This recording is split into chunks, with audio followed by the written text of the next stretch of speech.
The European Central Bank has refused to act as a financial backstop for the European Union's proposed €140 billion loan to Ukraine, dealing a major blow to Brussels' plan to keep Kiev funded through the next phase of the war. The money that would have been raised for this massive loan was meant to come from the profits and value of Russian state assets that Europe froze after Moscow's full-scale invasion, turning those immobilized funds into a long-term reparation-style financing tool for Ukraine. According to reports, the ECB concluded that the European Commission's proposal overstepped the bank's legal boundaries and would amount to a breach of its mandate, especially the strict prohibitions on monetary financing written into EU treaties. European officials reportedly also floated a separate idea asking the ECB to serve as an emergency lender to Euroclear, the large Belgian securities depository at the center of the frozen Russian asset scheme. However, the ECB rejected this request as well, judging that such a role would still effectively force the central bank to guarantee political decisions taken by EU governments rather than act as a neutral guardian of financial stability. Euroclear, headquartered in Belgium, currently holds roughly €193 billion worth of frozen Russian central bank assets, making it the single largest custodian of these blocked funds within the EU system. Under the European plan, the ECB would have served as a lender to Euroclear, providing liquidity guarantees and standing behind the depository if courts or political pressure forced the eventual return of some Russian assets. In essence, the EU's idea was to turn the frozen Russian money into a financial engine that could help pay for Ukraine's budget, reconstruction, and military needs while the war with Russia continues to rage and external support becomes harder to sustain. However, EU treaty rules make clear that central banks are not allowed to directly finance government spending, a principle designed to prevent political interference in monetary policy and protect price stability. Here's what an ECB official said, and I quote, "Such a proposal is not under consideration as it would likely violate EU treaty law prohibiting monetary financing. Ensuring the necessary liquidity for possible obligations to return the assets to the Russian central bank is an important part of a possible reparations loan." End quote.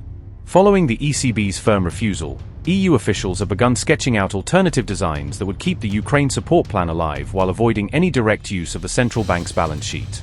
The fresh proposals under discussion would create temporary liquidity facilities or guarantees that could backstop the €140 billion loan, giving investors enough confidence to lend without requiring the ECB to step in as the ultimate guarantor.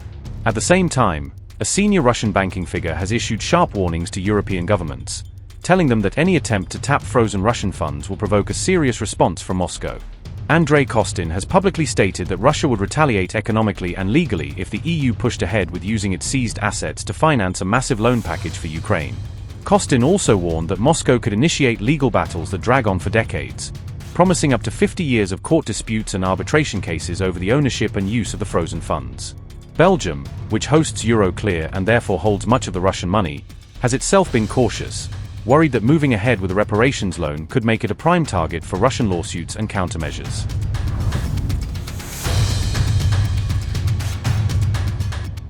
Overall, Western countries have frozen around €260 billion belonging to the Russian central bank, creating an enormous pool of contested assets that could be used, in theory, to support Ukraine or left untouched amid legal risk. The concept of harnessing these frozen reserves to help Ukraine financially has been debated in European circles for nearly 4 years, resurfacing each time Kiev's funding gap widens and political fatigue grows.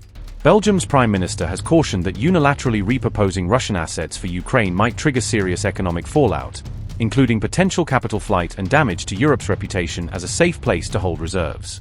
In a letter to the head of the European Commission, Belgian leader Bart de Wever reportedly described the current reparations loan plan as fundamentally wrong, arguing that it underestimates the legal and financial dangers involved.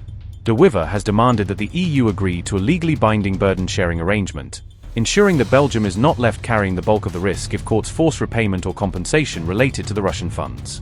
He has also urged other member states that hold significant Russian reserves to join in sharing responsibility, both politically and financially, instead of leaving Belgium and Euroclear exposed on the front line of any retaliation.